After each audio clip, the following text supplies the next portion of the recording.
And now, Houston Real Estate Radio.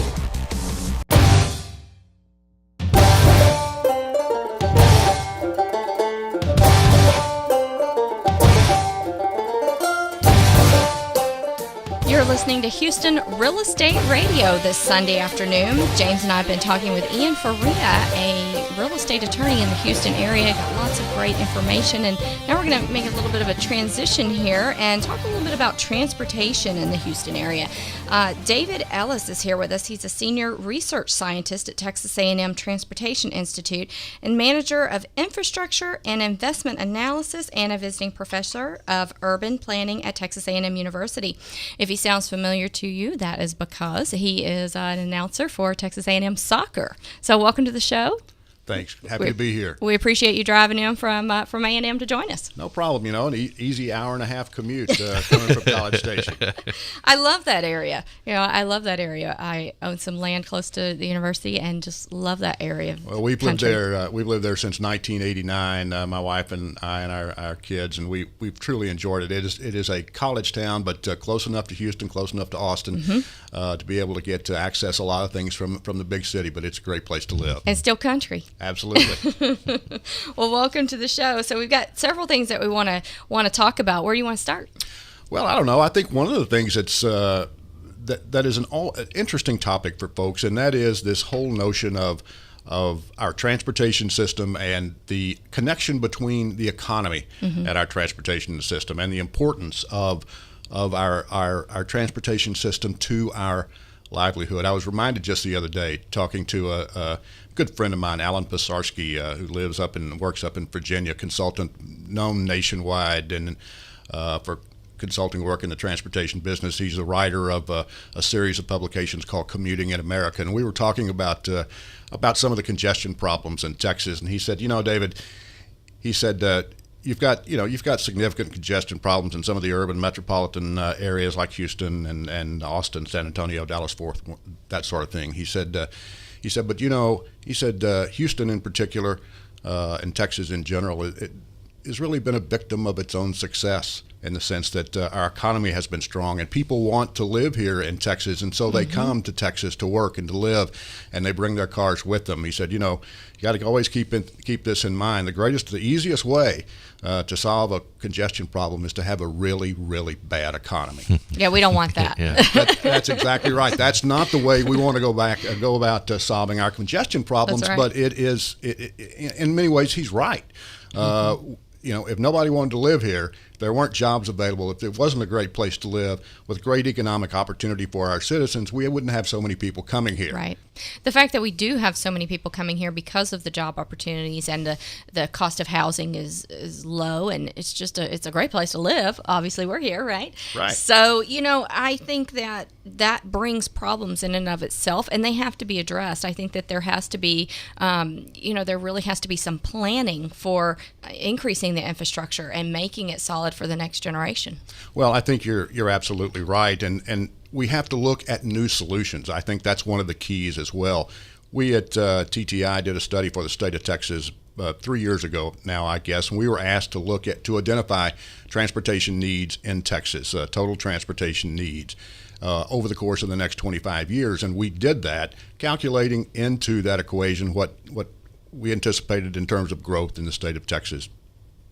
The total bill came up to be something on the order of magnitude of around $270 billion. That is a lot of money. Now, Texas is the 10th, 11th, 12th largest economy in the world, depending on whose figures you want to believe.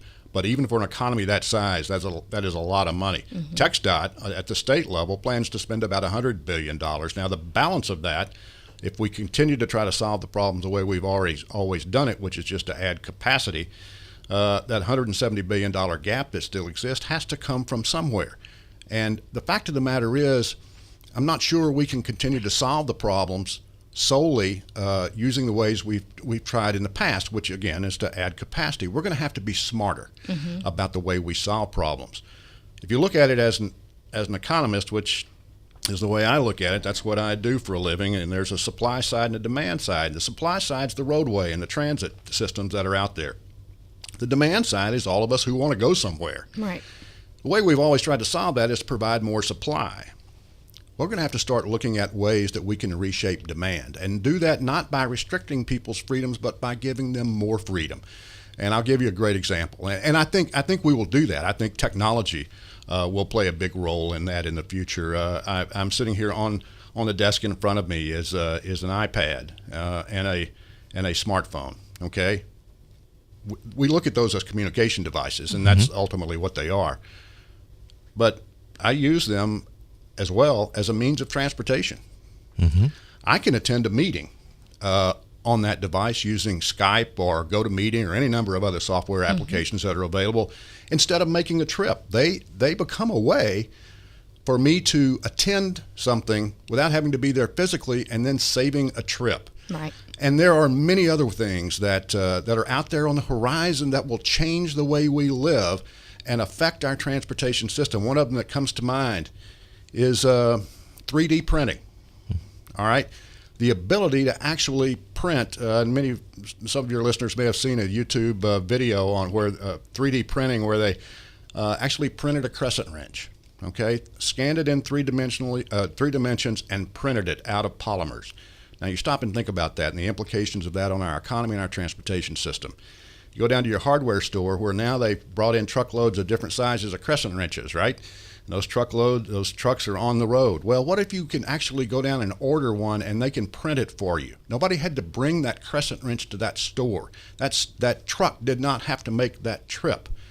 There's a lot of technology out there that is not, and I'm not talking about something Buck Rogers that's going to happen 30 years from now. This is already happening now. And there are ways that we can influence the demand side of transportation that will allow us to get more value out of the transportation system we have. And I think that's one of the things that we're going to have to continually look at to make sure that we're using the system we have as efficiently as we possibly can. That's interesting that you mentioned technology and uses of technology. I know I use my smartphone. It actually will, it's an Android phone, and it will actually route me around dense traffic. It uses Google Maps and Google Earth and whatever to monitor the traffic on the roads, and it'll actually, route me around the traffic. So I can, that's a smart way to use the technology that's currently in use right now, currently available right now. Absolutely. And there are even low-tech things that we can do. That's a great example of a high-tech solution, to be able to anticipate where congestion will be, to be aware of that congestion, to route yourself around it by using technology. But there are other things that we can use by being a little bit smarter. City of Austin's a great example. Most of us most of the folks in the listening audience have been to Austin at one time or another, and right in a very small geographic area, you have downtown Austin. You have the state capitol complex and the University of Texas. And everybody starts to work at 8 o'clock.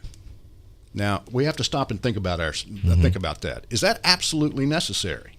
Are there better ways? Can we use that system, I-35, a little better and get more efficiency out of that system if maybe we staggered some of those start hours a little bit so that everybody didn't have to be there at 8? Maybe 8:30, maybe 9, maybe 9:30, or University of Texas starts classes at 7 a.m. or whatever the case may be, so that we use that system a little bit more efficiently. We've not had to do that in the past. We've always just kind of said, all right, well, let's build more capacity. Let's put some more lanes up there, another overpass, whatever the case may be. But at some point, you have to stop and ask yourself, okay, is that the most efficient use of dollars? I offer all these examples not to say, and I don't mean to say that we necessarily, we don't need to build new capacity, whether it's roadways or transit, because clearly we do. But to the extent that we can reshape that demand curve, if you will, and not have to build as much because we're smarter, we use more technology, we change the way we work, then that just saves us that amount of money. And we can then turn around and either not spend or spend on something else.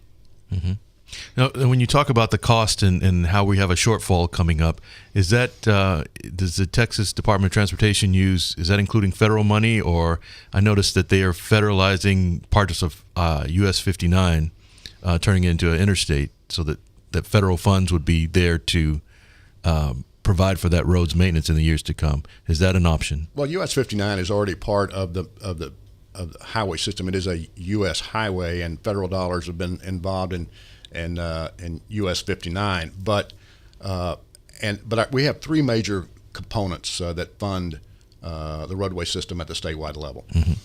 One of them is the vehicle registration fee that we all pay annually. The other is the state gasoline tax. When you go and fill up your car with gas, you pay a state gasoline tax, and you also pay a federal gasoline tax. So those are the three major components of revenue to build roadways for the state system. But you touched on that, the way we fund that system, and that's one of the real problems that we have. What's happened over the course of the last 30 years? Cars have become more and more fuel efficient, okay, which is a great thing from an environmental point of view, from an energy use point of view. That's what we want to do. Less money to the state, though. Exactly. So we drive more miles, but we generate less revenue as a result.